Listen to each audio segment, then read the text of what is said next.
Hey, thanks for coming. Welcome to the Love Shack.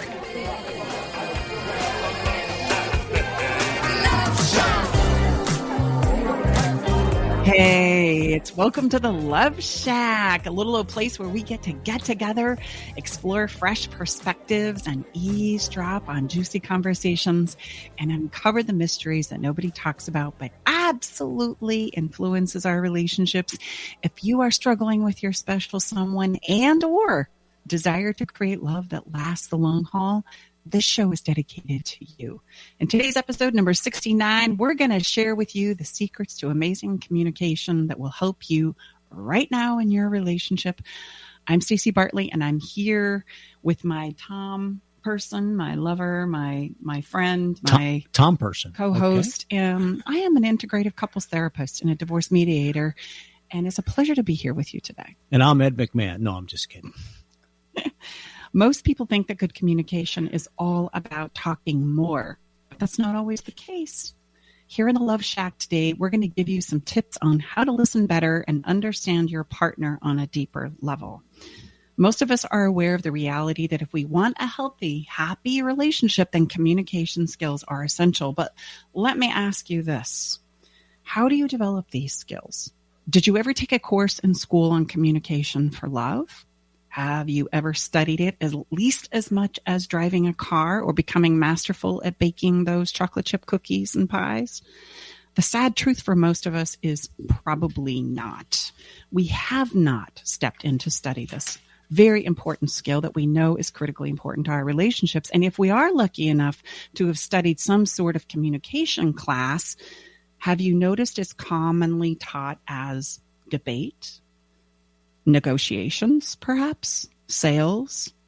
Not to step on anybody's toes here, but these types of training are not going to help us with our communication when it comes to our intimate relationships. Why? Because these are manipulative approaches to communication. Ouch, I know that. Ugh. But here's the truth. I don't know of a person on the planet who loves the feeling of being manipulated. It's why more times than not, instead of finding solutions to the challenges that we face and the differences that we have in our relationships, we fight instead. So today we are going to change all of this. We are going to pull back the curtain of communication and share with you the anatomy of how it all works so that you can finally understand that you really can say what it is you need to say. And now you can begin to say it in a way that it can be heard too. And I would just add, if you're listening to us live, thank you so much. And you think, okay, this doesn't apply to me, but maybe because I'm not in a relationship with a special someone right now. But I would bet that you're in a relationship with a family member, a neighbor, a coworker, a business colleague. So these are all intimate in the sense these are much more closer to the layer of who we are than just a standard conversation. So this will apply whether you're in a very, intimate marriage, long-term relationship, or if you're in relationships with what I just shared. So stay tuned. Don't just check out, because very, very relevant and actionable. We may not even get through everything that we've slated for today. So take a pause, grab your favorite beverage, and we'll be right back.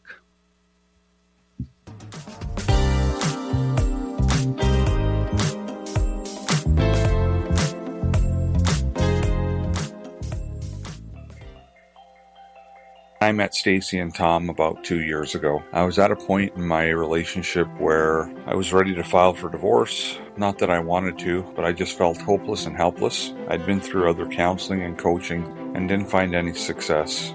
With Stacey and Tom's methods, I was able to eliminate insecurities, set boundaries, plant my flag, eliminate rabbit holing. I was separated from my wife for a year, and I have since moved back home for the last 6 months now. I still refer back to a lot of the teaching that Stacey and Tom provided, and it's helped me. It's well worth it. Learn the simple 3-step system to rescue your struggling relationship by registering for Stacey's brand new free workshop. Reserve your seat by going to staceybartley.com/workshop. Are you ready to venture off the beaten path, expand your mind, raise your consciousness, and open your heart? Allow me to entice you with interviews with amazing souls from around the world. Indulge in history, mystery, science, and spirituality. There's weekly skin tips, live esoteric readings, and answers to life's burning questions. So come join me, Sakura, your host, intuitive medium and spiritual hypnotherapist, each Wednesday at 2 to 3 p.m. right here on KKNW for Love from the Hip. This is Nathan Mum and Mike Roday from Tech Time with Nathan Mum. Hey, Mike, it's been a couple weeks now, and we're on Kixie and on KKNW. What do you think about this great relationship? I think it's fantastic. It is. You know what? I can't believe the excitement that we've gathered with our Tech Time radio show. We're so excited to be broadcasting it out all over everywhere. And, of course, you can still always listen to it on KKNW 1150 Saturdays from 4 to 6 p.m. and on Thursdays from 6 to 7 a.m. Don't miss out on the best technology news without having to geek out. I think it's fantastic. Get your daily dose of variety. Alternative Talk 1150. Welcome back inside the Love Shack, episode 69. Great to have you here. We are Tom and Stacey Bartley, hosts of Love Shack Live, along with our awesome engineer, Eric Ryder, at the Spaceship Control KKNW. And just a quick reminder and place of appreciation, if you know of someone that may be struggling in communication, and be honest with you, ladies and gentlemen, this is the number one place people come to us because they think they are struggling. Well, they are struggling. Excuse me. They don't think they are. So we're going to take a little different approach on that. And number two, if we're throwing a lot at you, and I know we will be, maybe you're driving in your car. Again, thanks for listening. You don't have to worry about writing while you're driving. That's not a safe practice. Everything that we talk about is meticulously put into our show notes, as well as we are now transcribing. So if you don't want to listen to it, you can read it, and that's all done by one of our wonderful daughters behind the scenes, Brooke. Thank you, Brooke. We love and appreciate you. She makes us look good on the front side. So there you go. Don't have to worry. Everything is all in one place, and we'll remind you about that at the end as well. If you're just joining us, I want to remind you that we're talking about the secrets of amazing communication in our relationships. Listening, understanding, and being compassionate are essential ingredients to amazing communication. It's true. We've probably all heard the saying, communication is key, but what does that really mean exactly? You know, this always reminds me of when I was jumping into trying to put the wheels back on my own life, and people would say, well, you just got to love yourself. And I would go, okay, I hear what you're saying, but what if I don't? And communication and the conversations around it are very similar. Like, I know that communication is key to relationships. So why is it so hard? Like, where does it go awry?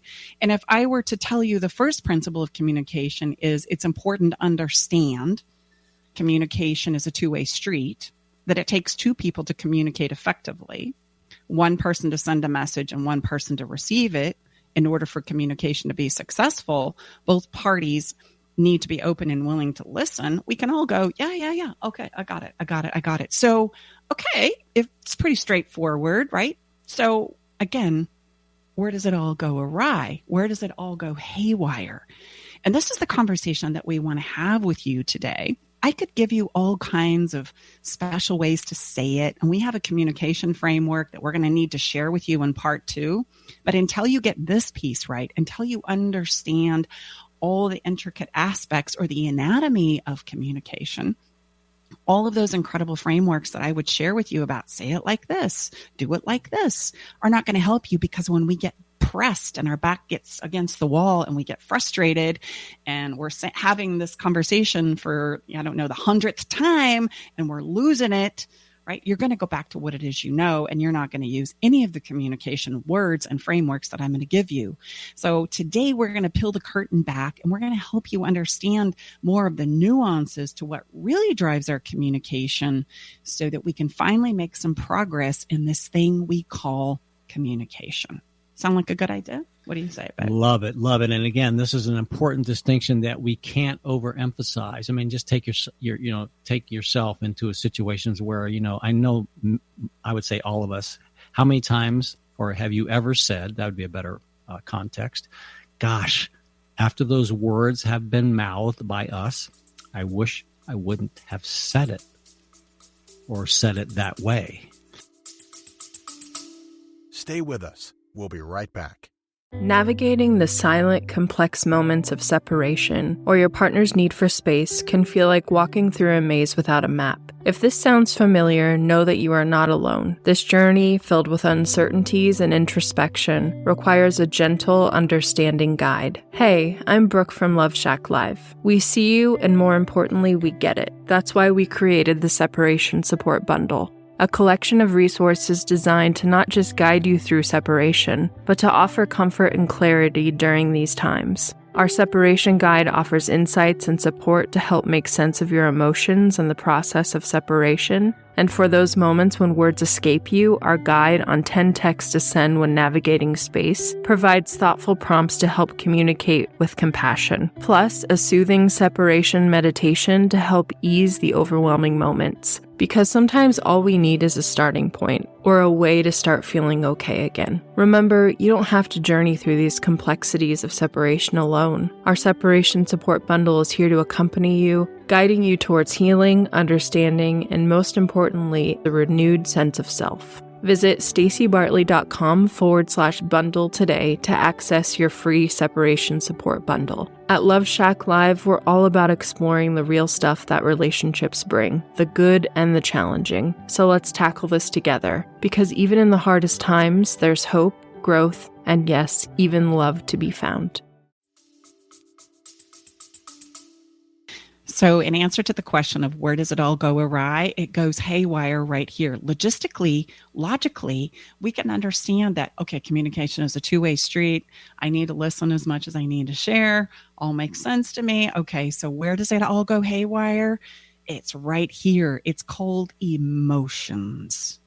The emotions of it all is where it all starts to skid sideways. And let me just add, for those of us that maybe that word is like, oh God, here we go again.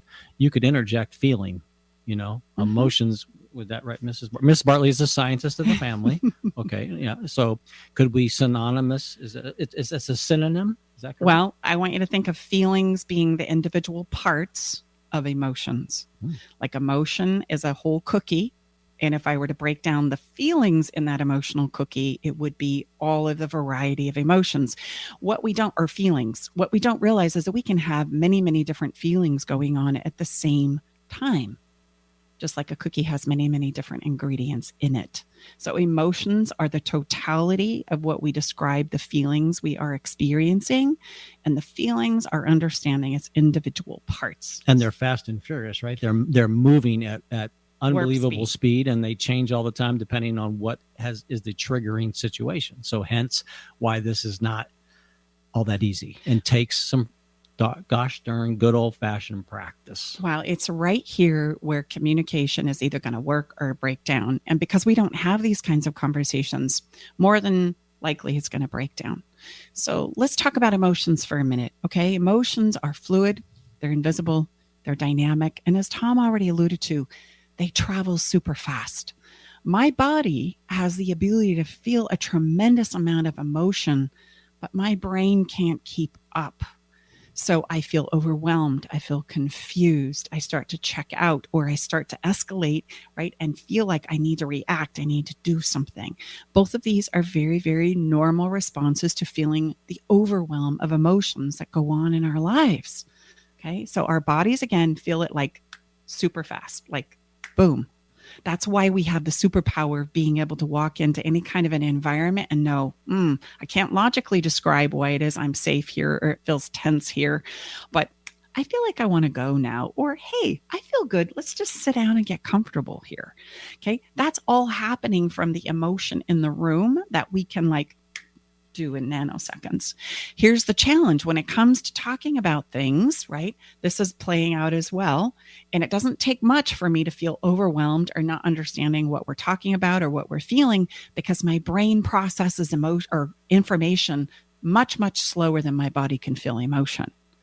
That's where we get into trouble. So I need to be able to allow some space and some time for my emotions to be digested down by my logic to make sense of why it is I feel the way I feel. So let me just, for those of us that, again, I can promise you I don't absorb this as fast as Stacy does. And so I'm going to be here to help us, for us lay people, if you will. So would it be correct to say that feelings travel faster than thought? Absolutely. But yet, thought is what makes us feel how we feel. Yes. You know what? That's not even fair. True. So it's not, really hear that. It's like, wait a minute, I didn't misspeak. Again, we had the scientists just confirm that. So really, and all kidding aside, this is why it's almost set up to trip us up. Mm-hmm. Well, no. The only reason why it trips us up is because we haven't been taught this. But again, we should be studying this like in grade school. We should be, when we're talking about this is what little girls are and this is what little boys are, we should also be talking about here's your physical body and here's your emotional body and this is how this works. And I can't get into that today because that would take us on a whole nother tangent. Maybe someday we'll come back and we'll talk about, right, why that might be so historically. But today, let's just stay to the idea that emotions do travel faster than our brains can keep up and process. And so this is where everything starts to skid sideways. So in our attempt to get through difficult conversations, what we tend to do is either shut my emotions down, or I try and shut somebody else's emotions down so that we can have the logical conversation that makes sense in our minds. Okay, this is where, cue the fighting response right here. Because the minute we try and shut somebody's emotions down, like it or not, we feel negated. We feel slighted. We feel set aside. We feel manipulated. We feel like, I could go on and on, but this is where it switches off. And said in another way, would this be like, rules number 101, you never do. Don't try to say you know how someone else feels. And don't try and shut them down by how you feel is so silly or stupid or ridiculous. Oh, how many times are we going to talk about this, right? As I roll my head. So you're going to cue the fight right there. Okay. Because again, right, our emotional bodies are just as important to us as life. It is life for us. Right? Especially if we are an emotionally prone human being. So when you negate my emotions, you're negating me. You're essentially saying, I don't care about you. I don't care about how you feel about this. I don't care what's going on for you. And you dismiss the whole argument whatsoever. And so that's going to cue a fight and or a pulling away, which is what you don't want. That's exactly the direction that you don't want. So let's pause for a bit and let's pull back the curtain to help us understand this a bit more, shall we? Because I know that this is like, oh gosh, here we go. And it's only because we don't talk about it. It's only because this is new. So you may need to come back and look at this and read this as Tom had suggested and listen to this a few times before this really starts to set in. But I can promise you that if you will take the time to really understand this, it will change the way you show up in your relationships and your communication will be improved 1,000-fold as a result to this. So here are some very important principles that you probably have never heard before about communication. And we're going to take them one by one and we're going to do our best to get through them. And if not, then that just means we're going to come back and have more of this conversation. Okay. Here's the anatomy of communication. It's only when, number one, we share our emotions that we feel and build connection with others. So wherever you might be in your relational experience, I want you to just travel back in your mind's eye. And I want you to think about when you build a new friend or a new lover or connect with somebody that you work with. What were the conversations that made you feel like you're connected, that they got me, that I really like this person? It's generally when we're sharing our emotions. What could I use? I'm being the synonym king right now. Could I use vulnerability? Would that be a similar place? Sharing my vulnerability places, maybe. Would that be with someone? Would that? Sure. I mean, we use that word when we talk about emotions for sure in our society. But let me give you some realistic examples. When I say, "Hey, I really like you," we go, really? Tell me more. Or you say, hey, I really appreciated you. Or, hey, you had a good point there. Or, hey, I want to do this. I want to dream and I want to have a ranch and I want to have some cattle and ride horses. And somebody goes, me too. Oh my gosh, I dream about that all the time. There's an emotional connection. Or, hey, have you heard this great song? I love that song. Really? You do? I do too. Emotional connection. Or about, hey, I lost all my money in a bad business deal. And you go, oh gosh, me too. I know what that feels like. I'm so sorry. Okay. Emotional connection. I want you to see that these things are the sharing of some of these places, which yes, are vulnerable, but those are the things that create bonds. And when we're coming into creating relationships with somebody that we're going to actually create life with, this is what we do. And we can barely get it out fast enough. Oh my gosh, You love that food? I love that food. Oh my gosh, you want to go there? I want to go there. You love that poet? You love that song? You love that movie? Oh my gosh, me too.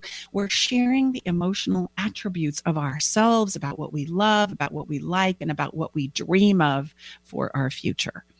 And we create these emotional threads that then, when they're thick enough, and it could be a strand or it could be miles deep, we say, hey, let's build a life together.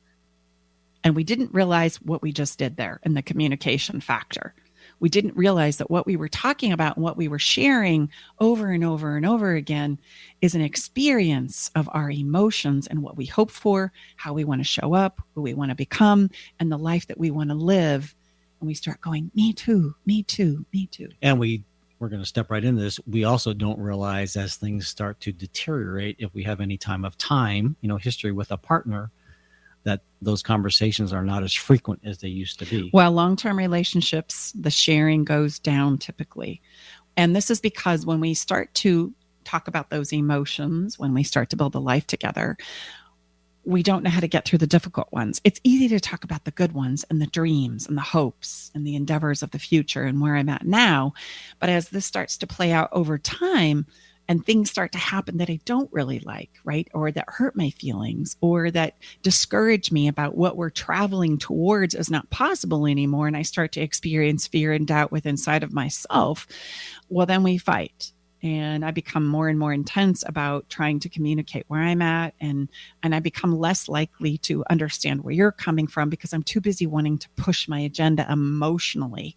And so we just stop sharing those emotional aspects, and our conversations become more logistically driven. Like, are you going to pick up the kids today? Yeah. Did you pay that bill? Yeah. Hey, you're going to take out the garbage, right? Hey, I thought you were going to clean the toilet, man. I got home and it's not done. So, que pasa?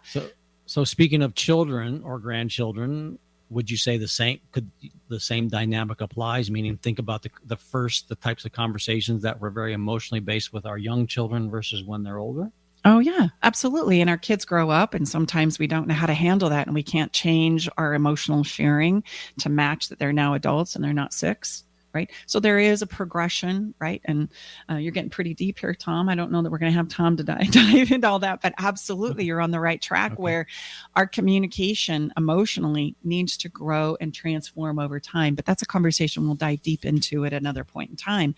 But suffice it to say that emotions are what are driving our show, and that long-term relationships, right, become broken down because we don't know how to have the conversations about the stuff that doesn't work, the stuff that hurts my feelings, the stuff that I know is going to probably hurt your feelings or is driving me crazy. And so we just stop sharing the emotional parts and we start talking about all the logistics about life and what needs to be done to maintain it. Essentially, what happens is we're going through the emotions, not emotions, but the motions of life and living. And do you find that our clients feel like when they're having these logistical conversations, as we like to call it, they think that that's the same as the conversations they had when they first came together? Absolutely. And to try and convince ourselves that we're all in solid ground, we're going to post on social media about us having a really good time. But the truth is, we're not really sharing anything that makes me feel more connected to you. I'm just trying to do my best to put on the illusion, more so for myself, really, that we're okay. Gotcha. We're going through the motions of, see, we do dates on Saturday night. See, we do vacations in the summer. See, we're happy. Just take a picture. I love that. Going through the motions versus connecting emotionally. Mm-hmm. And this is, again, because we don't know how to share the tough stuff emotionally. So we end up in a fight over and over and over again. And this creates emotional prisons that we make up. Okay, we can't talk about your mother. That's always a sideways gig. We can't talk about the finances. Can't go there. We can't talk about little Johnny anymore and how he's doing at school. And so we create these emotional prisons in our relationships where we can't talk about this. We can't talk about this. We can't talk about this. And then pretty soon, all we can talk about and share is the logistics of life. So if that's where you are, I just want to affirm for you that this is normal. This is usually where, unless we know what we're sharing with you today about the emotional journey, we're all going to end up at some point in time. And this is about the point in time people show up at my door going, our communication is just so broken down. We can't talk about anything. And I feel so disconnected. And I go, let me tell you why. Let me tell you why that happened, because you can't share your emotional selves with each other. Okay, so this is going to take us to number 2. And number 2 is, okay, so we can get our head around sharing ourselves emotionally is key for creating connection threads. And it is. That's how it happens. No way around that. So why do we stop emotionally? We've kind of touched on that, right? It's because we start talking about or experiencing things that don't work, and we don't know how to share those things without everybody going, ah, and the fight ensues. And this is because we don't understand that in order to share myself emotionally, there has to be one core thing, and that's emotional safety. Okay, I want to talk about safety for a minute, because where we tend to go is physical safety. I'm going to assume you're physically safe, because if you're not physically safe, right, you're obviously not going to be emotionally safe. Okay. If we are physically safe, then what we need to focus on is creating the emotional safety, which is the piece that gets overlooked. Emotional safety is critically important, because if we don't feel emotionally safe, we will not share ourselves emotionally. And that's a big, hard period at the end. Like, period. There's no negotiation here. If I don't feel safe to really say what I want to say with you, like I did in the beginning, then I won't. I will go, yeah. Got it, honey. Got it. No problem. And what is this is a word that even trips me up, ladies and gentlemen, I can tell you. And I always remind and encourage Stacey, meaning do we not feel emotionally safe because maybe in previous conversations when we've chosen to get courageous and share how we're really feeling, we get snapped at, shut down, told we're ridiculous? Mm-hmm. Well, absolutely. But I mean, what creates safety? And in that word, this is unconditional love, people. Like if there's anything you take away from this conversation today, recognize and realize permission is unconditional love. And you might go, oh, so that means I just have to go along with everything that doesn't work for me? No, that's not what I'm saying. It's I have permission to feel the way I feel. That's critically important. I give myself that. And I also give permission for you to feel the way that you feel and to see it differently. That's where it goes sideways. Now, how does that, I just had a flood of a thought here. How does that differ to agree to disagree? Okay, that differs from agree to disagree, which, okay, yeah, we can agree to disagree. But I'm more interested in helping you gain the understanding that is possible here. We're going to jump into one of our frameworks here called the movie framework. But essentially, we all have an internal experience that is just ours. It's just ours. We know it, and we can decide when to share it and when to not share it emotionally. And I can also meter it. I can shut myself down, and I can share parts and pieces of it, and I can dance around how I feel, which is what most of us do. Or I can just cut to the jugular and say, this is what's going on for me. More and more, we want to get you to a place where you know how to create safety or the permission enough to say what you need to say, because the specifics are going to become critically important. If you don't give me a specific that I can understand, for example, if you're trying to convince me that you're not upset when I can visibly see that you are, it creates this void or this place where I go, yeah, that doesn't feel right. I know I hear the words that are coming out of your mouth, but visually it's not aligning with what I know to be true in my experience. And that creates an unrest in us. That creates like a conflict inside of us. And so we're constantly trying to figure out what the backside agenda is or why it is that these two things don't line up and make sense to us. And unfortunately, for us as human beings, we will fill in the void of that disparity between what I see and what I feel. And that void is going to be filled in with probably something that's a fear and an insecurity for me, which means this is where I go, you don't care about me anymore. Obviously, you don't want to talk about this and you don't care about me. That's me filling in the void. That's my greatest fear. That's my greatest insecurity, is that you're not going to need me around anymore. You're going to be able to toss me out with the wind and go on to number 2 or number 3. And everything you're describing, you're in the filling in the void, is all coming from you rather than knowing by asking strategic questions in a way to your partner what's really going on. You're filling in the blank versus having no idea truly what's going on with your partner. Exactly. Okay. Exactly. And so the permission to say, hey, this is where I went. Is this true? You're vetting out the specifics would be a great example of, in those moments of wanting to maintain permission, of how to handle that disparity. Like, oh my gosh, I just went to the worst possible thing that could be happening for me is happening right now. You know, could you help me understand what's really going on here, right? And this is where the critical pieces of why would you go there? Like, I show you all the time that I love you. One of my favorite stories about Tom and I in our relationship, where this got driven home for me big time personally, is when I came home sick. And Tom said he was going to be up to watch a movie with me. And so I was trying to wait to fall asleep because I just wanted that 2.2 seconds of being wrapped up in his arms. And that 2.2 seconds I made up in my own mind turned into 2.5 hours in Tom's mind. And in that 2.5 hours, boy, did I make up and fill in the void a lot of like self-deprecating. Our relationship is over. Obviously, you don't care about me, in spite of the fact that Tom and I had been together 10 years. And every day, honestly, babe, you show me and demonstrate to me that I am so valuable and our relationship is so important to us. And inside of about 2.5 hours, I flushed, let's just say one a day for 10 years, 3,650 demonstrations that I'm valuable. And I flushed all of them to fill in the void in about 2.5 hours. So that shows you where we go emotionally and the things that we start making up inside of ourselves that simply are not true, but are coming from our own fears and insecurities about being vulnerable, about sharing ourselves emotionally, about being in this most intimate experience that we can experience in this experience of humanity, which is a relationship, an intimate relationship. So safety is critically important. And to maintain that permission is something that we need to get really, really good at. Because again, if the safety goes, right, my favorite metaphor for this is the balloon analogy. Okay.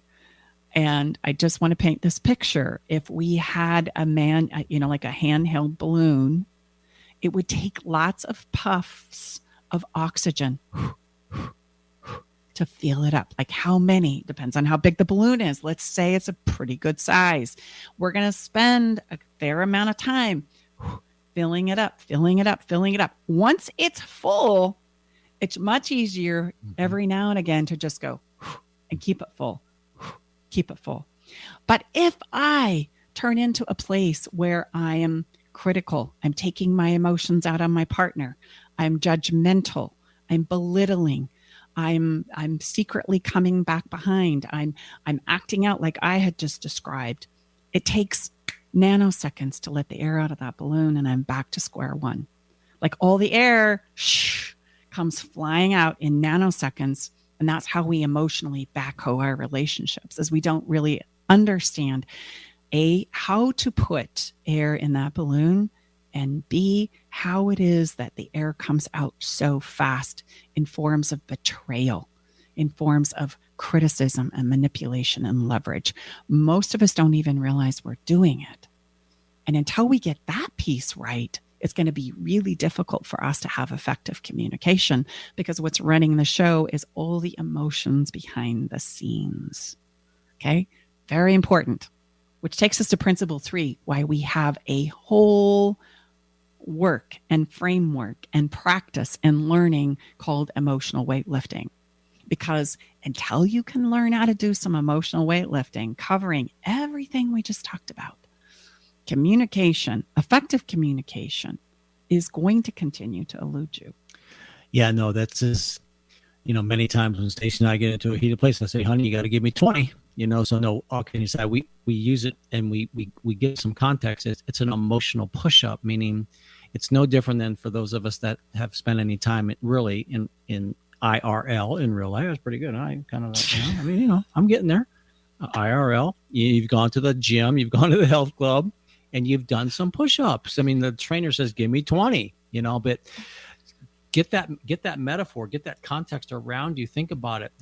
Emotional resiliency and emotional improvement is our ability to practice these places of difficulty and knowing to get more and more confident, around and competent around them by practice. And so that, when we share that usually can give you a new ability to think, oh gosh, that makes sense. I've not spent a lot of time with emotional push-ups and getting better and more resilient and understanding how I can become more comfortable with these places of great discomfort. Let's just be honest.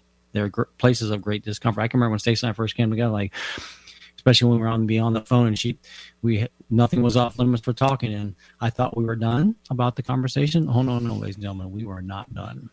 We were going to get it worked out. I had a lot more to say. Yes. And so it forced me to like, oh my gosh, and just like anything, like they used to really scare me. They used to terrify me, to be quite honest. Wow. Really? Yes. I did not know that. Yes. And there really is an art to a difficult conversation, just like there's an art to other things. So what did you think was going to go awry? Why did gosh. they terrify you? I mean, just, it's like, just the enormity of taking it on really was just the bandwidth required was like, oh my Lord, here we go again. So the emotional aspects of what was flooding you. Like, I don't know if I can take that on right now. Mm-hmm.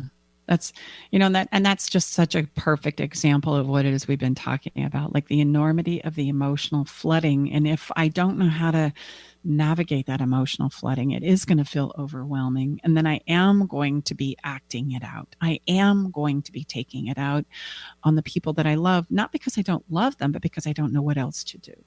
Right. And I'm going to try and shut the conversation down. I'm going to try and escalate the conversation if it's one that I want to have.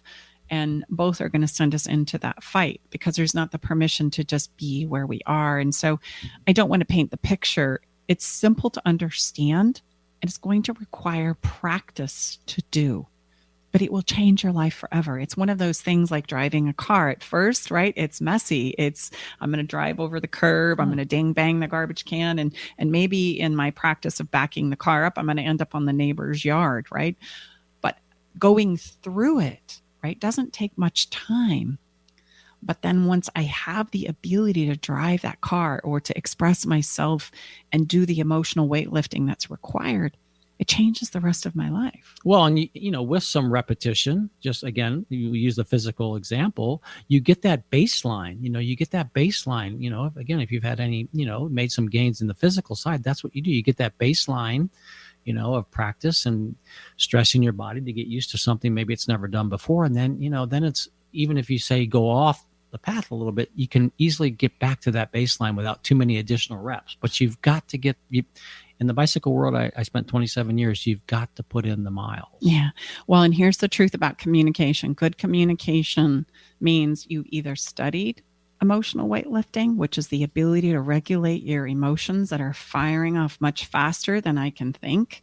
This is why we say things we don't mean. We come back around after some time of sitting with it and go, oh, I wish I hadn't done that. I wish I hadn't said that. I didn't really mean it. It was more like this.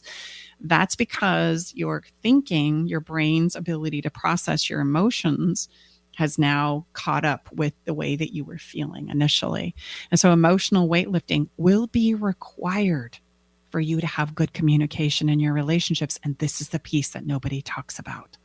It will be required to protect and build emotional safety that is necessary and required for you to continue to, over time, build and continue to have that sense of connection to each other that you had in the beginning. That's what got you in this mess. Remember, hey, I think I love you. Let's move in together. Let's build a life together. That was because there were very, very strong threads of connection emotionally that brought you together. And then as we get into it and things start to become challenging and difficult for me, it breaks down over time and we pull out emotionally. And we start living these lives of logistics instead. Let me ask, so in our emotional weightlifting practice, are there times when we're doing emotional weightlifting individually and then emotional weightlifting with our partner? Most of it's done emotionally inside of ourselves. Okay. The weightlifting happens inside of me. And let me just give you an example of how that might look.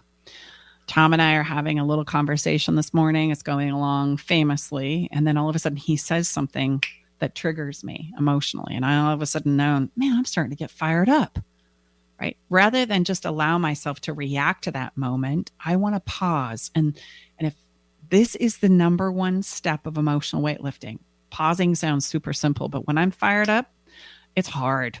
It's hard to stop. Because I want to react. That's how we've been taught to and modeled how to handle the emotions that are flooding our bodies. But if I can just pause right there and think it through, let my brain process down what it is that just happened, I'm going to be able to come to where I went, number one, and number two, what I took away from what it is he said. So this morning, for example. Yeah, IRL, in real life. I was just saying, I know, sorry. I'm kind of late to the party. I can't help it, Oh, you're so cute. But we're going to go for a walk, and Tom is trying to figure out work, and he wants to go, but he can't say, hey, I want to go. Will you please wait for me? Well, and just so you know, I thought I said that, but apparently I didn't. Again, I didn't hear it. So here we are. I'm all ready. Dogs, We have a wonderful Thursday routine for our show prep. We had to walk our coon dog. That's part of the thing. I had a last-minute appraisal issue. I'm a real estate appraiser, for those of you that don't know my story. He's starting to spin up. Oh, man, I'm very fast. He's getting a little spicy. And I say, hey, I'm just going to walk across the coffee shop. I'll meet you there. I go across the coffee shop. I get my coffee, and then I wait about 10 minutes, right? And I'm thinking, again, it's going to be a minute or two.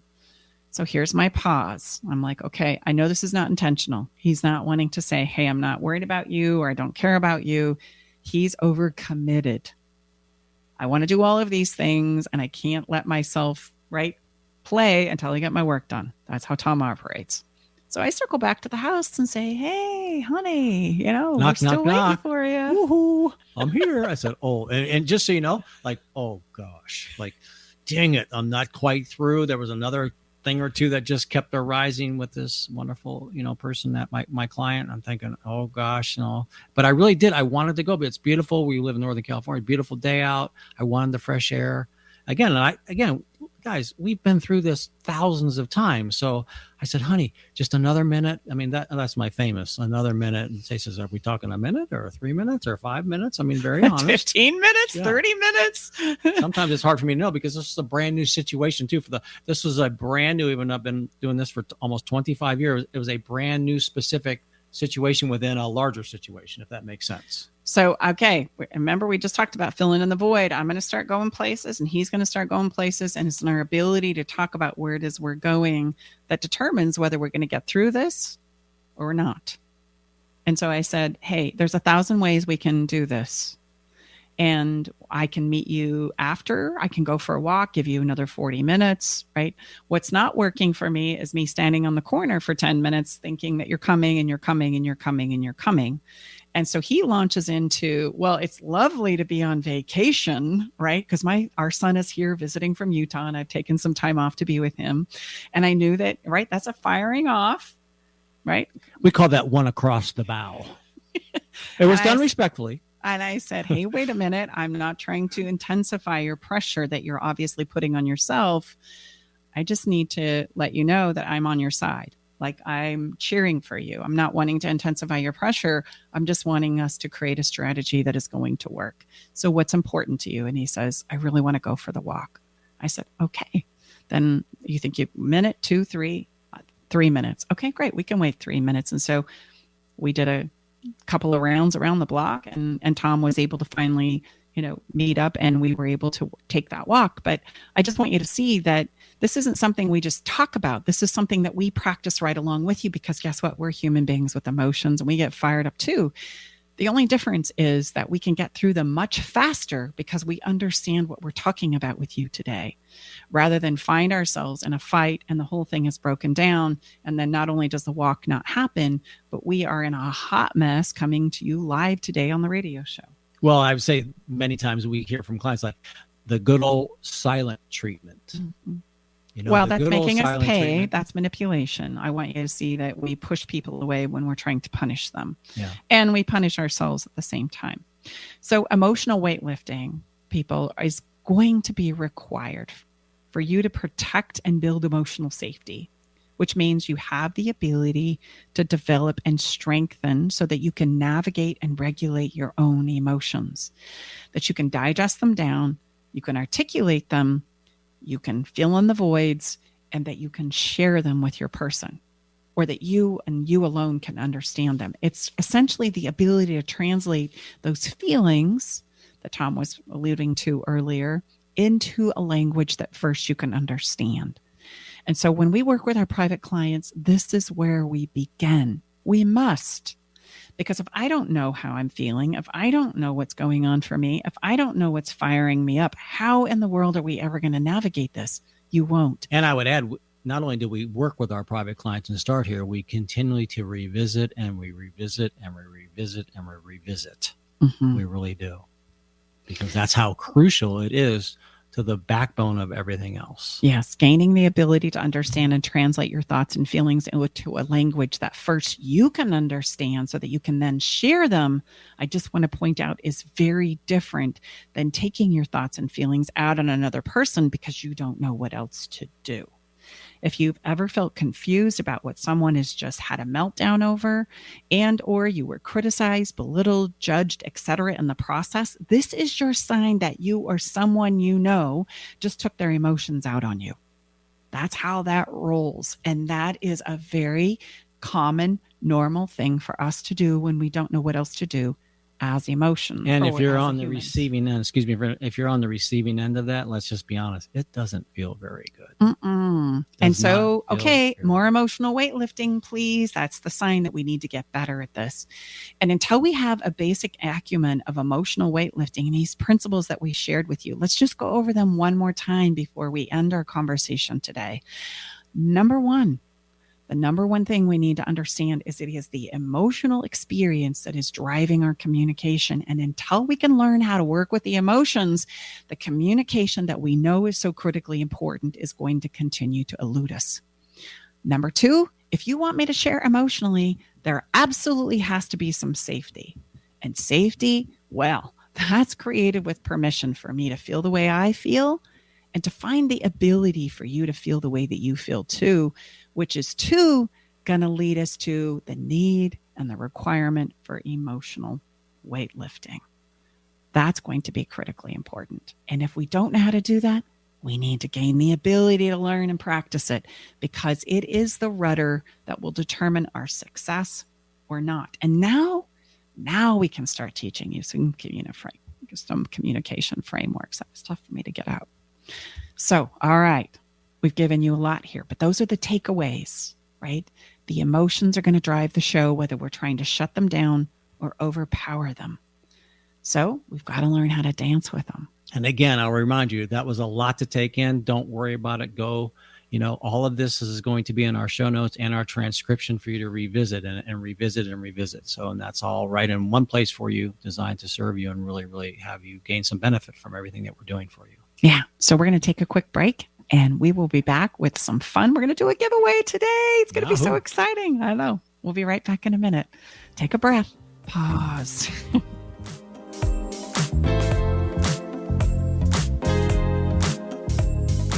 Hey, babe, did you know that the average couple spends only 2 hours a day with each other? And the majority of that time is spent eating, watching TV, and surfing social media rather than connecting with each other. And if children are involved, my gosh, it's even less time than that. I know, babe. That's why you created our conversation cards for connection, because they're the perfect conversation starter. So the next time you're sitting on the couch, rather than turning on the TV or grabbing your phone, pull out a card and get ready for some good old-fashioned laughter and love and connection. Yeah, you can get your cards at StaceyBartley.com. Talk radio that will get you thinking. Alternative Talk 1150.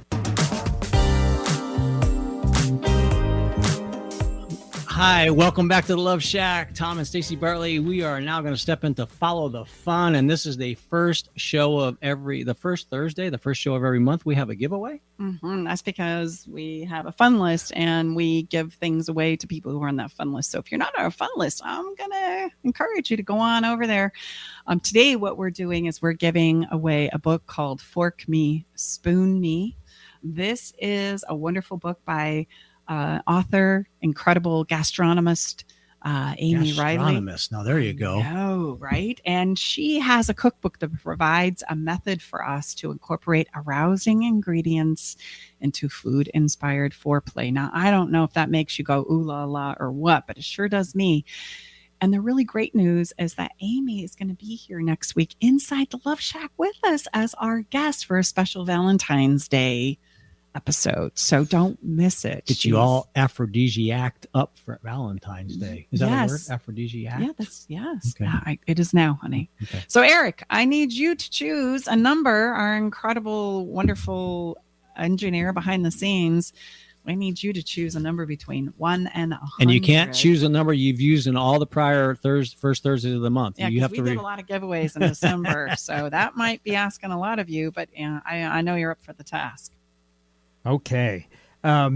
What's the name of the book one more time? Sure. Fork Me, Spoon Me. Okay. All right. Did that give you a number and some inspiration there? It did. Because so a fork has 4 tines. So let's go with 4. Look at you and that incredible engineering mind of yours. 1, 2, 3, 4. Okay. It is going to be. The first part of the email, please, Mrs. Yes. Jennifer. Oh, her email is her name. Well, don't give it. Okay, but it's at Hotmail. So Jennifer, if you have an email that is Hotmail, you are the winner today. And don't worry, we'll reach out to we you. are going to reach out to you via email to give you your personal copy of Fork Me, Spoon Me. I know, it's such a titillizing. Is that a titillizing? That's tantalizing. Oh, I titillating.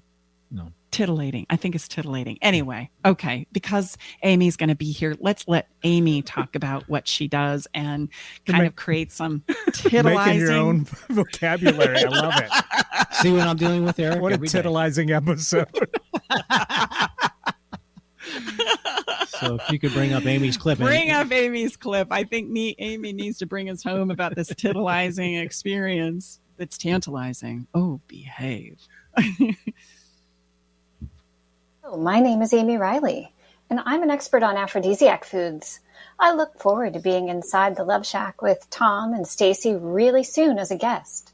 And the thought I am having today, I would like to share with you about love and relationships, is slow down and savor. I look forward to being together again with you inside the Love Shack. There's something about her voice that just makes you go, oh, slow down and savor. Well, you know what? And how appropriate. Again, we didn't, slow down is exactly what we just said. If they're slow down and savor where you're at, how about that? And really, you know what? It's proven. This is not us. It's scientifically it's that power of the pause. And I can promise you that pause can feel like about 17 minutes versus about 2.2 nanoseconds. Yes. Mm-hmm. Mm-hmm. And we feel like what we want to do is speed up so that we can get ahead of it, so that we can shut somebody down, so that we can figure out the problem if we spin fast enough. And it's that spinning fast enough that eludes the fact of ever getting strategic and solving the problem. Well, as if we could get sped up fast enough to get ahead of how fast we're already sped up anyway. You can just see that that's kind of crazy. That's not going to happen. So anyway. Slowing down. And you know what? Her wonderful book, I love it. She has wonderful recipes in here, but it really is all about in just slowing down and enjoying and savoring the moment. I'm so excited for her to be here with us as she shares her journey, as she shares her recipes, and we are going to make a titillating, tantalizing, incredible slowing down of your Valentine Day. I promise, don't miss it. She's going to be back here with us next week. So speaking of feeling and slowing down, that's why we, can you feel it is a very, very intentional part of each of our episodes, is because we bring in music. Mm-hmm. Music is the easiest way that we have to feel the emotional aspects of ourselves. That's why it's been coined as the universal language, because we can all connect and understand emotionally through music. There's nothing more powerful there.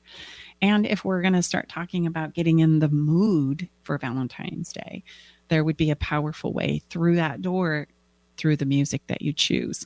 But every episode, we choose a song that represents the conversations that we are encouraging you to explore and deepen with inside of yourselves and inside of your relationships.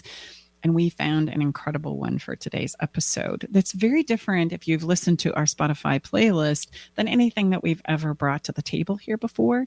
But I can promise you that it is an emotional song that will cause you to feel like you just can't get through in your communication, right? In fact, the words of the song are, turn it up, which is what we tend to do. That's our first solution. Turn it up, get intense, overpower, shut down, right? So turn it up, which is what we do when we feel like we're not being heard. And then it proceeds to get more chaotic. Like The song is very, very chaotic, and the words to the total song are these. So all we ever hear is blah, blah, blah. So all we ever say is yeah, yeah, yeah. Like, yeah, honey, yeah, no problem. Yeah, whatever. As in my effort to get out of the conversation and do what it is I feel like I'm going to do anyway. I'm just not going to ask for your permission about it anymore. And so this song really drives home the point that we're trying to make here in the Love Shack today about importance of communication begins with our emotions. Otherwise, we find ourselves, just as this song is portraying, talking about blah, blah, blah, and yeah. Yeah, and I would add, if you're a parent, really, I listened to this literally right before I hadn't heard it. Stacy shared with me about it, why she chose it. If you're a parent, really, do yourself a favor. You listen to the song, have your child or children listen to the song, and then come together and have a real honest conversation. Because I can promise you, both of us, on each side of our conversations in the journey, being a parent and being a child, we're going to really, really resonate. And again, guess what? All of our songs for every single episode is right on our podcast page of our website, right on the side. And then each individual episode, you can find it. So this one, though, I'm telling you, this is, when I heard, I think, oh my gosh, it really is powerful. It will be from both sides of the perspective, if you will. Yeah, and it's really good conversation starter for you and your partner as well, you and your lover, because everybody can tell the truth about going to that place of blah blah blah. I mean, like, I checked out a long time ago. I don't even care what you're saying anymore because I don't feel like I'm being heard and listened to, and I'm gonna go yeah, I got it, yeah. whatever. And then I'm going to go and do what it is I want to do anyway. And this is how we start stacking on living lives of that logistic nature and lives that have a canyon divide in between. And our connection, our emotional connection that we once had begins to slip away through our fingers like water. And that's how it happens.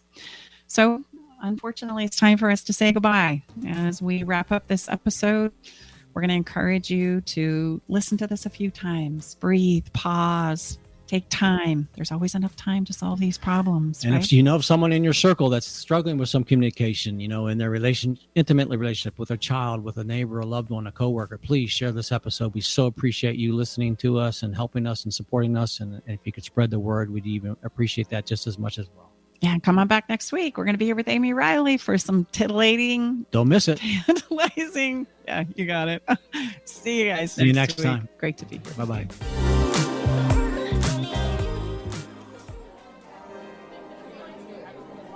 Thanks for joining us today in the Love Shack. We hope you came away with something that made your toes tingle. To learn more about everything you heard on today's show, go to stacybartley.com/podcast. Love the show? Help us spread the love by sharing the show with others. Okay, everybody, time to go. We got to close the doors to the Love Shack for this week. You don't have to go home, but you can't stay here. Come back next week, though, and join us for another edition of Love Shack Live with Tom and Stacy Bartley.